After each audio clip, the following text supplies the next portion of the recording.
প্রথমে দেখে নেব আজকের সংবাদ শিরোনাম। জানাবো আজকের বাছাই করা গুরুত্বপূর্ণ তাজা খবর। শুরুতেই শিরোনাম। দুর্নীতির চূড়ান্ত ফাইল, নাম রয়েছে মানিক বিভাস সহ আরও হেভিওয়েটদের।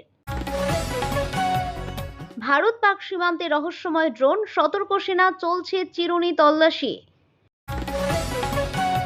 যোগী রাজ্যে চলমান বুলডোজার জাস্টিসের মাঝে প্রধান বিচারপতির মন্তব্য, বুলডোজার নয়, আইনের শাসন।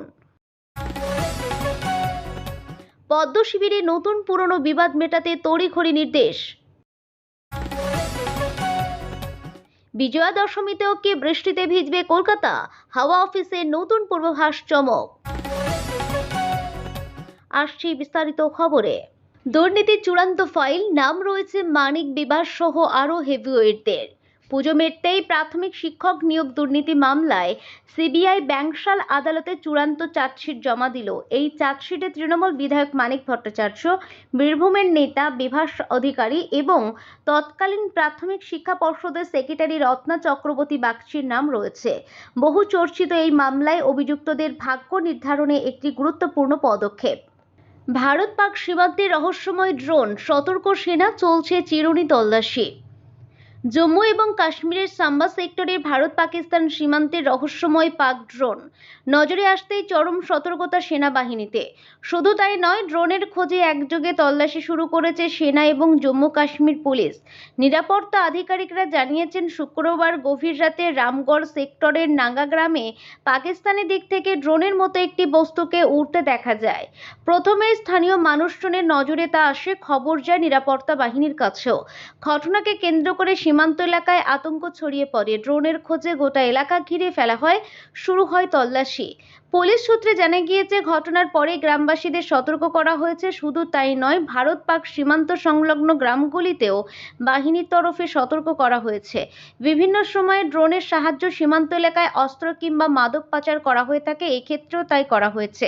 ড্রোনের সাহায্যে সীমান্ত এলাকায় অস্ত্র কিংবা মাদক পাচার করা হয়েছে নিশ্চিত হতে সীমান্ত এলাকায় জোর তল্লাশি চালাচ্ছেন সেনাবাহিনী এবং পুলিশ আধিকারিকরা। জানা যাচ্ছে, বাড়তি বাহিনীকে ঘটনাস্থলে পাঠানো হয়েছে। বর্তমান পরিস্থিতিতে ড্রোনের ব্যবহার বেড়েছে। শুধু সেনাবাহিনীর হাতেই নয়, জঙ্গিদের হাতেও ড্রোন রয়েছে, আর তা ব্যবহার করে বিভিন্ন সময় জম্মু কাশ্মীরে নাশকতার ঘটনা ঘটেছে, যা ঠেকাতে ইতিমধ্যেই অ্যান্টি ড্রোন গান বাহিনীর তরফে মোতায়েন করা হয়েছে। এরই মধ্যে পাক ড্রোনের উপস্থিতি ঘিরে চাঞ্চল্য ভারত পাকিস্তান সীমান্তে। যোগী রাজ্যে চলমান বুলডোজার জাস্টিসের মাঝে প্রধান বিচারপতির মন্তব্য, বুলডোজার নয়, আইনের শাসন। উত্তরপ্রদেশের বরেলিতে যখন বুলডোজার জাস্টিস চলছে পুরোদমে, তখন একটি সভা থেকে দেশের প্রধান বিচারপতিকে বলতে শোনা গেল, আইনের শাসন চাই, বুলডোজারের শাসন নয়। স্যার মরিস লাউড মেমোরিয়াল লেকচারের বিষয় ছিল rule of law in the largest democracy. ওই সভায় বক্তব্য রাখেন দেশের সুপ্রিম কোর্টের প্রধান বিচারপতি বি.আর. গাভাই। কোনো রাজ্যের নাম না করে বুলডোজার জাস্টিস নিয়ে রীতিমতো বিস্ময় প্রকাশ করে তাকে বলতে শোনা যায়, এ কেমন বিচার? যিনি জাজ তিনিই জুরি, আর তিনি এক্সিকিউশনার। প্রসঙ্গত, বরেলিতে এক গোষ্ঠী সংঘর্ষের ঘটনায় ফের বুলডোজার জাস্টিস দেখা যায় যোগীর রাজ্যে। সুপ্রিম কোর্টে একাধিকবার ভৎসনার মুখে পড়তে হয়েছে উত্তরপ্রদেশের সরকারকে। তবুও ফের কি করে বুলডোজার চলল যোগীর রাজ্যে, তা নিয়ে ওয়াকিবহাল মহল বিস্মৃত।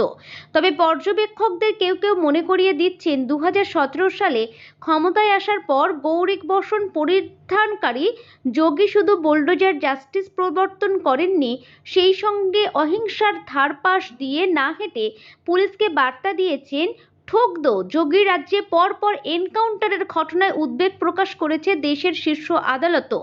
সুপ্রিম কোর্টের প্রধান বিচারপতি বি.আর. গাভাই তার বক্তব্য রাখতে গিয়ে নিজের দেওয়া রায়ের প্রসঙ্গ উল্লেখ করেন। তার কথায়, আইনি প্রক্রিয়া এড়িয়ে বুলডোজারের শাসন নয়, আইনের শাসন প্রয়োজন। আমার রায়ে বিষয়টি স্পষ্ট হয়ে যায়, ভারতের আইন কাঠামো আইনের শাসন দ্বারা চালিত, বুলডোজারের শাসন দ্বারা নয়। স্যার মরিস লাউড মেমোরিয়াল লেকচারের বিষয় ছিল rule of law in the largest democracy. ওই সভায় বক্তব্য রাখেন দেশের সুপ্রিম কোর্টের প্রধান বিচারপতি বি.আর. গাভাই।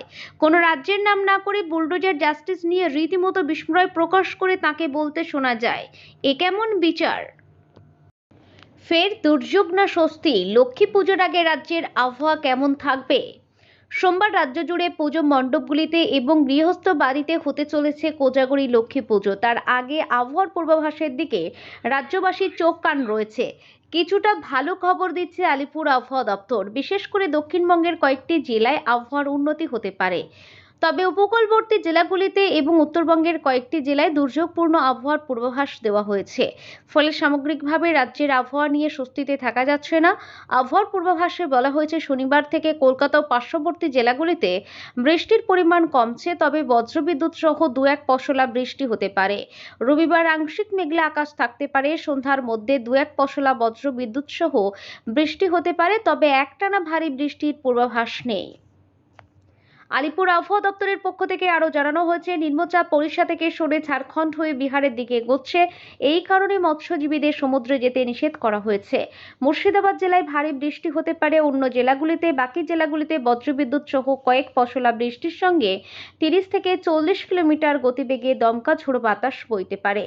রবিবার কলকাতা সহ সব জেলায় বজ্রবিদ্যুৎ সহ বিক্ষিপ্তভাবে হালকা থেকে মাঝারি বৃষ্টি হতে পারে।